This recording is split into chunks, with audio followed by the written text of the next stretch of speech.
Hey, how y'all doing? This is Christian and Mr. Cheers to you, and this is Miss London.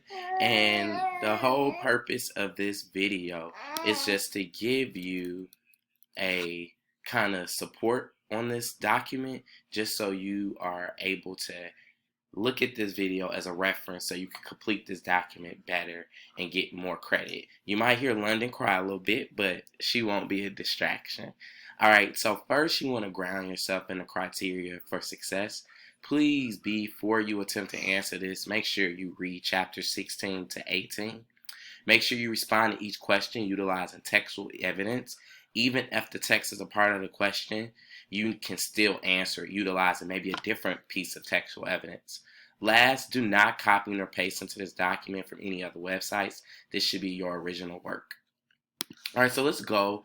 Right here, I embedded a sample question, like an exemplar question, that we can kind of do together, and you can kind of get a sense of how your responses should look. First, this is a question from chapter 14, and it says, how does a Okonkwo feel about farming? And this was my exemplar response. First, I looked at the question. I went to chapter 14. I got my answer, and I drafted it. And this was the answer I drafted. I said, he works hard, but he cannot get excited by starting from anything again. And then I put, this is evident in the text when it cites that work no longer had for him the pleasure it used to have. And when there was no work to do, he sat in a silent half sleep. And I reference page 131. Shh, come on, right? So this right here is your sample question, and all your responses should look like this, right? Now let's go over some of the questions themselves, and I just want to give you a couple tips and strategies that might help you land the right answer.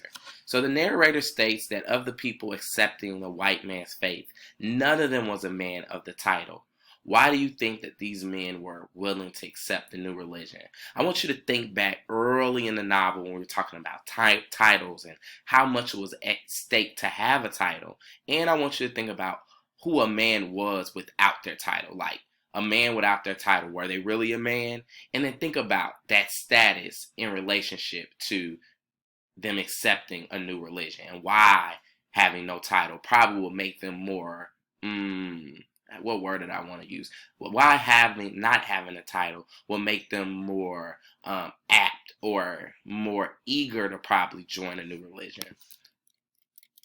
How's the purpose of Abarika's second visit to Mabanta different than his first?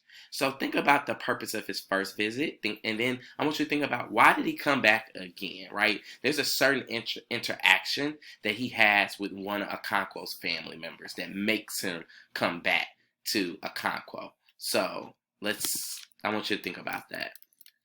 Next question. Contrast what the clan leaders thought would happen when they gave the missionaries the land from the evil forest and what actually happened. And I want you to use textual evidence to support that, right? If you're struggling, I want you to look at this extra help part right here. It gives you good key questions to think about that will help you land this answer, right? So this is not a question. This is just giving you guiding questions to help you answer here. And some of those guiding questions was, how did the clan feel about the missionaries? How did they feel about the evil force? What did they think about? What did they think would happen to the missionaries, and what actually happened? If you can land these questions by themselves individually, it will give you the information necessary to answer this question. Last, why do some people in the village start changing their minds about Christianity? And finally, how does Okonkwo respond to find out that Noe has been seen with the missionaries at their church? Hint, hint, hint. This question right here, if you have some background information about this question, or you know anything about the background of this question, it's going to help you. Let me go up here. It's going to help you land this question. So just a hint. Just want to put that out there, right? And finally, final question. How How can you describe the initial relationship between the Klan and the church and its followers? Sorry, I lied. This is the final question right here. How does the way the Klan responds to the fact that a Christian has killed a python reflect how the Igbo people feel about the white people? So these are your questions for your text-dependent questions. If you have any questions or concerns about this, please feel free to reach out to me. This was your tutorial video for Things Fall Apart, chapter 16 and 18. Have a great day. Peace.